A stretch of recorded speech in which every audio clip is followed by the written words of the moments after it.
Now this has two meanings again. Be remembered for good means forever, and be remembered for goodness, that goodness of heart. So I think that is the important part, and not only to be remembered, but actually to give back to society. So the life-changing moment, I think, was when I had my summer holidays as maybe an 8-year-old. I used to read one book per day and wait for the next day to give it back to the library and get another one. So the library was nearby, public library. But one day the book was so short that I finished it within 2 hours as a boy, and I went back to the library the same day. And the librarian kept searching for the card of that book and couldn't find it. You're a writer, so I can discuss a technical point. My sentences used to be a bit longer earlier. I used to think longer sentences are more flowery, more appreciated. But I realized the punch of small sentences. So now I write short sentences. Sometimes I break up a long sentence into 2 sentences. If you are a reader, only then you can be a writer. Nobody has become a writer without reading. So once you read, you are equipped to write. And I personally think that it's a natural progression from reading to writing. But then what writing gives you, reading can't is also true. Because writing is expression. So I think out of writing and reading, writing is superior. But reading is important. Without reading, you can't be a writer. Yeah. So when we are talking about youngsters and kids, how do you look at it when you write something about them in your books? So as you know, I resigned from the IAS to become a speaker for the younger generation. Yes, sir. And this is 8 years ago. I've been traveling the length and breadth of India, and a lot of work I've done in Chandigarh and Punjab and Haryana, Himachal also. And when crises come, for example, COVID came, I don't think we heard the young voices enough. Whose life is being affected more? When I was a parent and my younger daughter, she used to say, no, Papa, ma'am has said this. Well, ma'am has said becomes the rule. So if ma'am tells the kids to tell mama, papa something, it will be done. What's your response when someone says, I don't have enough time to read? I think it's an excuse. It's a bahana. Now, somebody who doesn't read because he's not in the habit, he will make excuses. I think you'll have to give incentive and disincentive to start with. If it's a child, some incentive has to be there.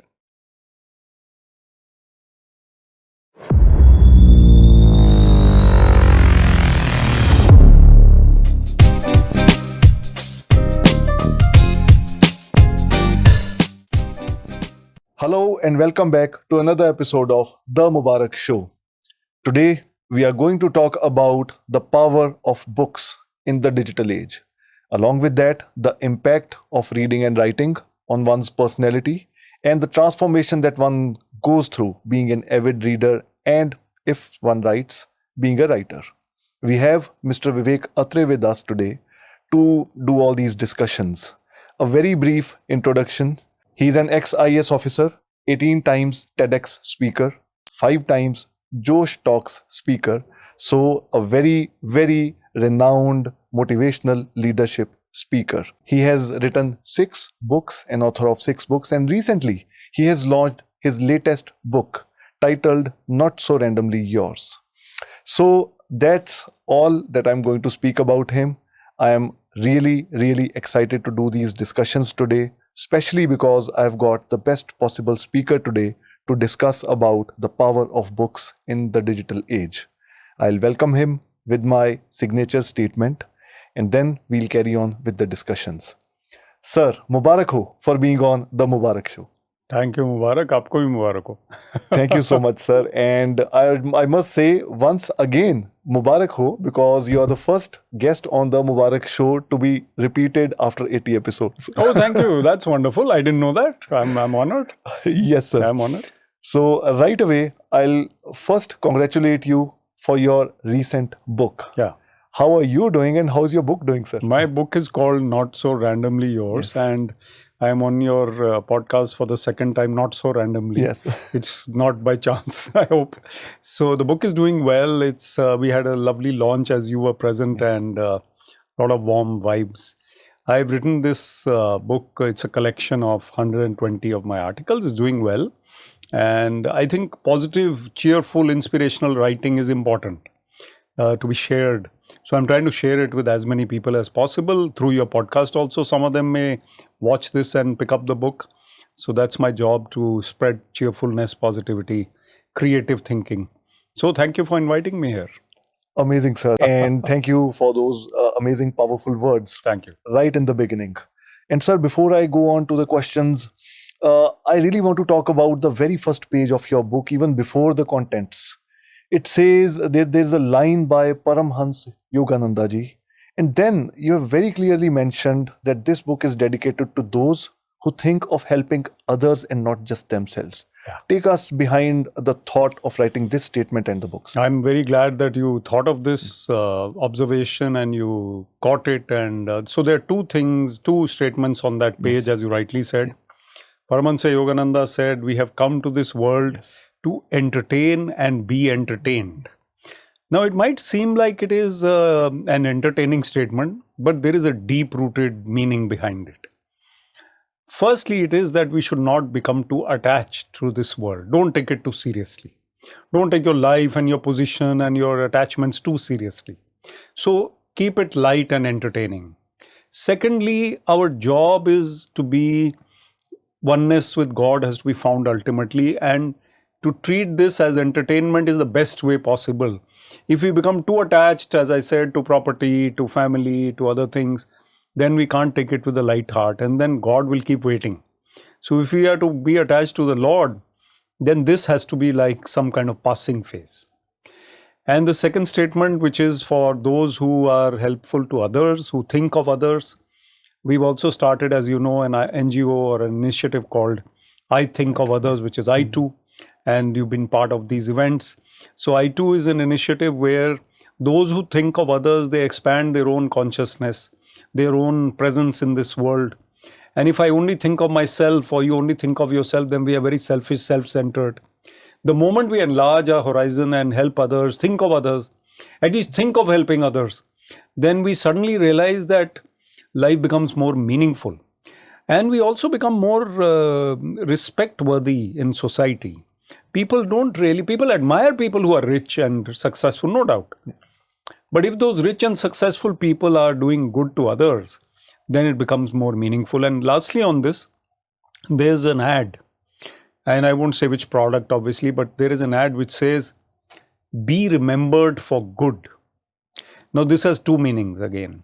Be remembered for good means forever, and be remembered for goodness, that goodness of heart. So I think that is the important part, and not only to be remembered, but actually to give back to society. Yes, that observation was really important to be discussed. Not just about the chapters of the book, but the thought behind writing the book. Thank you. Thank you for those words, sir. Quick icebreakers before we go into, we dig deep into the discussions I today. have put my thinking cap on. If your life had a title like one of your books, what would it be? On the positive side, I would say dynamic energy has to be part of that title. I hope you'll agree. Dynamic energy. And maybe a word of empathy, like we talked. So if these three words are there in the title, then I think it'll be a good title. Amazing, sir. Okay, moving on to the next one. A book on your shelf. People would be surprised to know. Many people don't know that I'm also a dog lover. And we have a beagle who is 8 years old now. And before he came into our lives, I was not much of a dog lover. But for the last 8 years, our whole family revolves around him. And I have a book on my bedside, which is the Encyclopedia of Dogs, which may come as a surprise to many people. Of course, yes, sir. I never knew that. There's a beautiful book. Yeah. Okay. Sir, a quick one. Coffee, tea, or just adrenaline before you step up a stage? Before I go on stage, adrenaline is very important. And I have to boost my own self. Somehow coming on the camera, coming on the stage gives me self-propelled boost. I don't know what happens. There's a conversion from where I'm sitting in the audience or offline to when I come here. Something happens to me. And it is an energy from within. But out of coffee and tea, definitely coffee. And sir, I must add it here, filtered coffee. Filtered coffee. Filtered coffee, you know that. Of course, yes, sir. So, sir, now talking about your journey with reading and writing, sir. Was there a particular moment or a book that turned you into a reader or maybe a writer? So I was very lucky to have lived for 3 years in England with my father as a boy. So till the age of 7, I was in India, obviously, and we were reading things like Panchtantra and Champak comics and even English books. I don't remember the ones I read at that time. But when I went to London as a 7-year-old and he was posted there for 3 years, I read all kinds of books. Enid Blyton, Hardy Boys, Nancy Drew, this, that, they all started. And even books which were, fables, tales of the past. And I started reading almost 1 or 2 books per week, or even 1 book per day at times. So the life-changing moment, I think, was when I had my summer holidays as maybe an 8-year-old. And I used to read 1 book per day and wait for the next day to give it back to the library and get another one. So the library was nearby, public library. But one day the book was so short that I finished it within 2 hours as a boy. And I went back to the library the same day. And the librarian kept searching for the card of that book and couldn't find it. He said, "When did you take this book?" I said, "This morning." He said, "You can't give it back the same day. My cards have not come from the other side." It was not an IT era. So he told me, "Come tomorrow, don't come back the same day." So I realized I really loved books. I think everyone should read more books. And if children love books, their personalities will be somewhat like ours. Amazing, sir. So there are so many stories related to your life that every time you come up with a new story. So you asked me a new question. This is an old fact of my life, and even I had forgotten this point. But this library story I remembered because you asked me. Okay, amazing, sir. Moving on to the next question, sir. So how has your relationship with writing evolved from book 1 till book 6?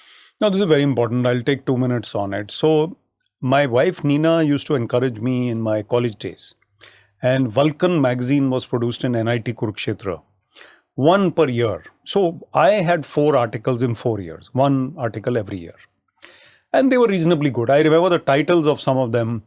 One was From Newsaholics to Never Newsers, which meant those who are alcoholics reading so much news, drunk with news. And never newsers are those who never read anything, any news. So they were entertaining articles, and after that I started writing a little by little after graduation, after my career started in service. We got married also, but not enough, little by little. My first book, Move On Bunny, came in 2011 when I was thinking of writing humor, and I used to write middles, but I wanted to test myself. Can I write a full-length novel? And I couldn't. But those 6 episodes in that novel are for about, let's say they're about 40 pages each. So 40 into 6 is 240 pages, which is around 200 and something pages in my novel, Move On Bunny. 6 episodes of his life. So even then I couldn't write a full-length novel. So I was like that in my first book. But the writing was not bad. I mean, the words, the vocabulary, the usage, the humor. I think my storytelling could have improved. But the humor and the pages themselves in isolation were probably good. In the second book, I was in Dubeji Bounces Back a little better. It was a full-length novel story.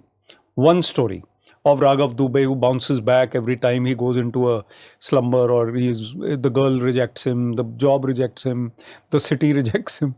So then how he bounces back, gets the job and girl and the life of his dreams. And then the third one I wrote was more of a motivational book. So by now I had evolved, as you asked the question. Yes. How did you change? Yes, sir. Finding success within. 52 life skills. So there I had become a motivational speaker already, and I realized that I need to write about what I'm saying. So to go as a motivational top speaker and to have a book like Move On Bunny was not suitable, because it was a rom-com kind of book. Finding Success Within had that points. And the last 3 books have been collections of my columns, Not So Randomly Yours, It's Still a Wonderful Life, or Random Forays. And the middle of everything is metals. But now I intend to go back to writing one more novel. So let's see. Okay. And the transformation is definitely for real, sir? So my writing has become more pointed. And you're a writer, so I can discuss a technical point. My sentences used to be a bit longer earlier. I used to think longer sentences are more flowery, more appreciated. But I realized the punch of small sentences. So now I write short sentences. Sometimes I break up a long sentence into 2 sentences. Even while writing my random forays, I will close the sentence and pick up the next part in the next sentence. So I think I've changed my writing that way. And I think I probably am able to relate to life's experiences and present them better than before. Now that we are discussing reading and writing both, what do you think? What does reading do to the mind that writing can't, or maybe vice versa? So I think they're linked. If you're a reader, only then you can be a writer. Nobody has become a writer without reading. There's no doubt about it. Your vocabulary, your thoughts have developed. When a book is in your palms, in your hands, that writer's mind is in your hands. His heart or her heart is there. You can sense through each word. In an autobiography, the pain that the person must have gone through. There's a recent documentary on Nadal and how he came through such pain, physical pain, he kept playing and winning. Now, when a book comes and that book is there in your hand, you're reading about the pain and pathos of that story, I think there's nothing to beat it, the depth. So once you read, you are equipped to write. And I personally think that it's a natural progression from reading to writing.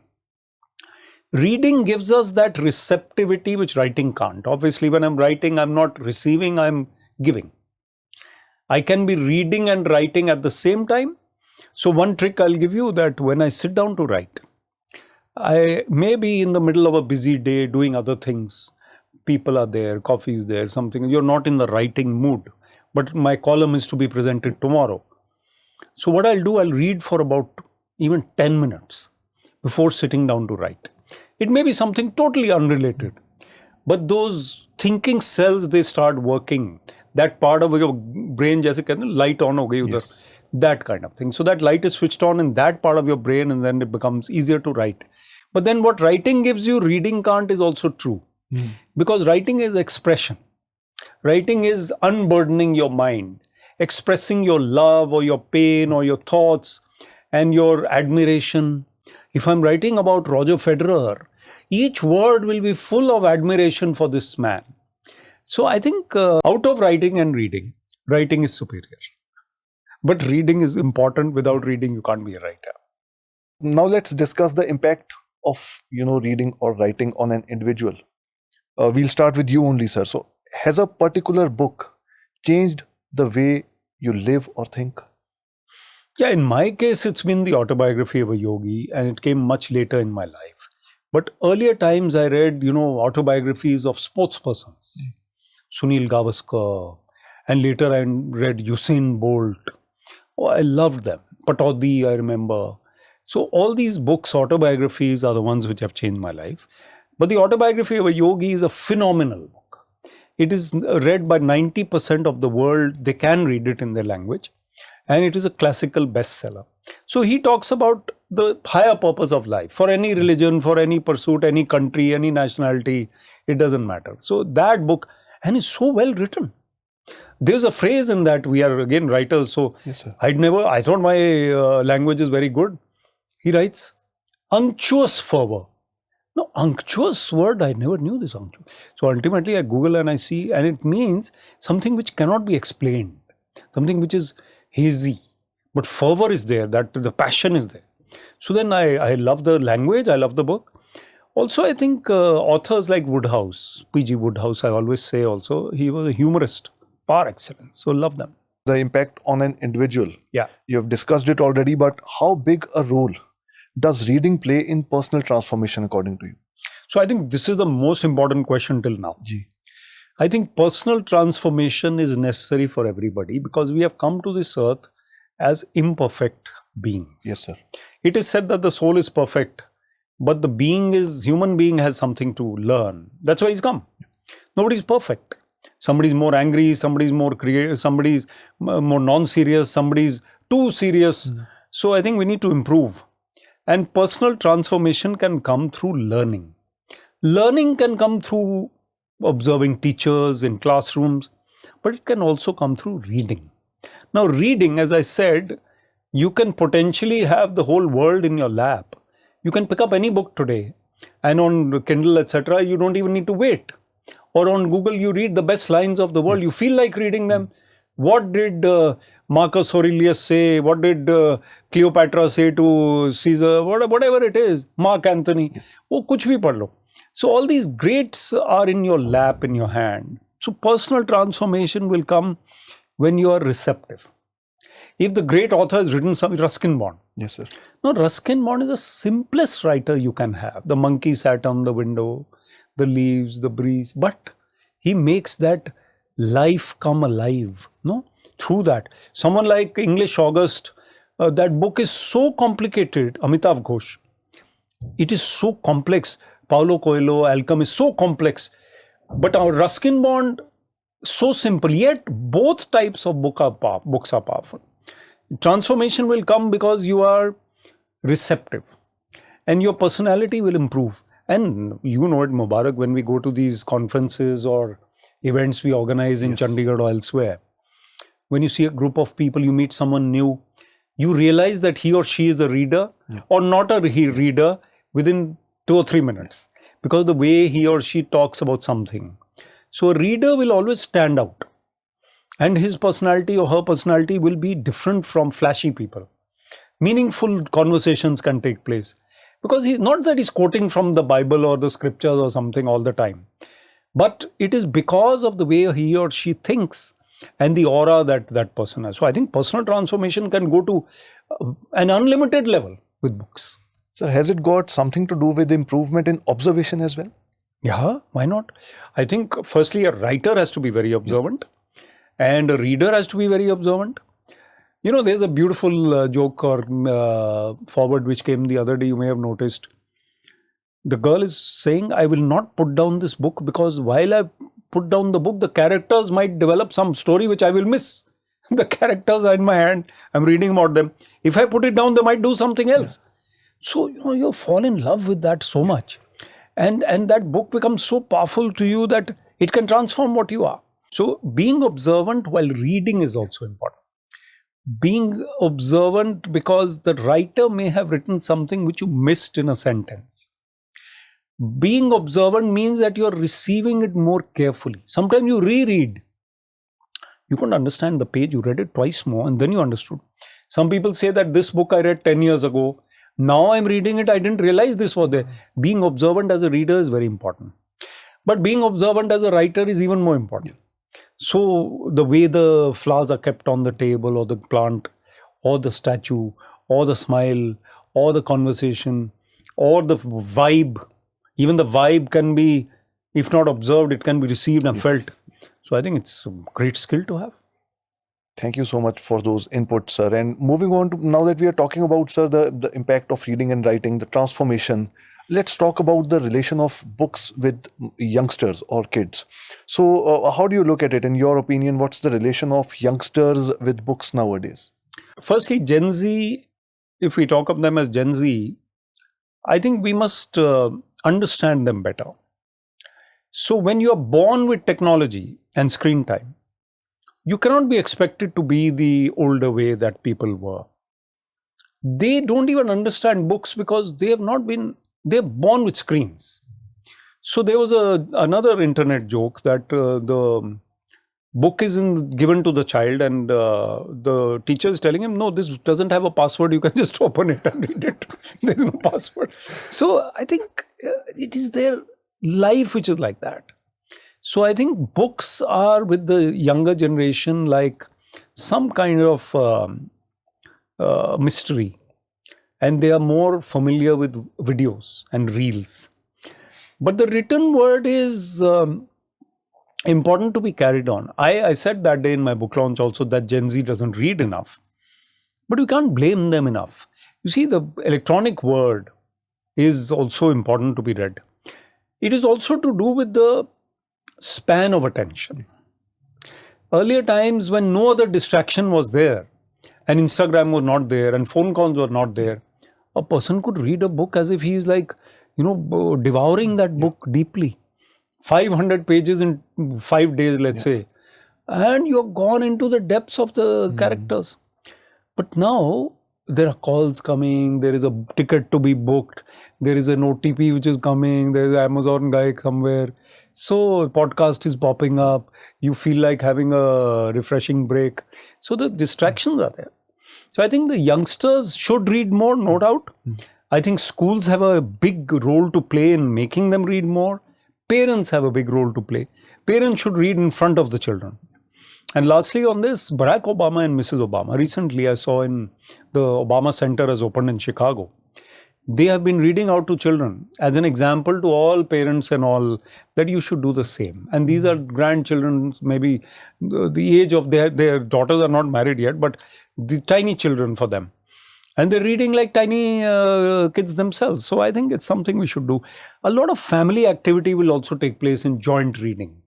Reading, talking, telling stories, nani dadi's kahanis which used to be there. If somebody reading out from a book those stories, it's a great idea. So I think we need to do more to make the youngsters fall in love with books. Yeah. That's so true, sir. And so there are always two opinions. Some say youngsters have lost interest in reading. Others say youngsters consume content differently. It's like just like you've mentioned, short form content. Then there are audiobooks. Yeah. So how do you look at it? The consumption of content in youngsters. I think that's a great point you made about audiobooks. Yeah. And of course, we talked about digital printing. I mean, the image on the screen. I think we have to, those old timers who feel, I love the smell of a book and the page turning and, that feel of the book. A tangible feel, it's a solid thing in your hand. But now today we have to understand that content is coming in various ways. Video, audio, digital words and printed words. All options are open. And conversations, of course. So I think we should allow them that liberty, that whatever way you consume it in some way or the other. Audiobooks are great. I have an audiobook myself. I spent hours recording my middle of everything on audio. So I think in whatever way, but then that message has to get across to the youngsters from those books, whether by audio, whether by videos, whether by digital or by printed. Amazing, sir. And when we are talking about, sir, this short form consumption, is there something to lose? For example, there are a lot of people who say there's lack of patience now because everyone wants short form content. So the key word in life is balance. Everything has to be balanced. I don't think people will read War and Peace anymore, except literature students and history students and whatever. I feel that they should try and consume short content and abridged content, but that is better than no content. So even if it is in short form, it should be consumed. And I'll give you an example. I don't watch shows as such on TV, OTT and all. I never sit and binge watch or anything. I may watch one episode or something. And but my social media is now giving me 1 minute reels from shows. So one Pakistani play is popping up, one Punjabi movie is popping up, one English show is popping up. It comes every day, 1 or 2 minutes. I watch it. And again, it will come next day. So I'm glued to that. If it comes, I'll watch it. If it doesn't pop up, it's okay. I'm fine. Not that I'm running after it. But I have probably watched, let's say 5% of those actual length of the shows or videos. But I've got something out of it. Entertainment, dialogues, powerful personalities. So I think it's better than not watching. Similarly, if they read a little bit, it's okay. We should understand that. Amazing, sir. And now that we are talking about youngsters, that includes school kids, college going kids or youngsters. Sir, there are many chapters related to youngsters and kids in your latest book as well. Yes. And not so randomly yours. Yes. And there is chapter 14 and even 15 which says school kids can be society's emissaries. Yes. And there is a chapter related to youngsters, and there are many around youngsters and school kids. So when we are talking about youngsters and kids, how do you look at it when you write something about them in your books? So, as you know, I resigned from the IAS to become a speaker for the younger generation. Yes, sir. And this is 8 years ago. I've been traveling the length and breadth of India, and a lot of work I've done in Chandigarh and Punjab and Haryana, Himachal also. So I meet these kids from the age of sometimes from 14 to, let's say, 30. Even you can call the 20s as kids. So these young voices, they have to be heard. They have brains. And when crises come, for example, COVID came, I don't think we heard the young voices enough. Everyone gave their own opinion on the World Bank and the World Health Organization, Government of India, this, that. Nobody listening to the young whose life is being affected more. On the lighter side should also be there. There was this youngster in school, class 12, and the lockdown was imposed. And he wrote a letter to the Prime Minister of India. He says, sir, you have imposed the lockdown, and I wanted to see Niharika in a sari in the farewell party. But that farewell party did not take place. So the youth is affected by so many things.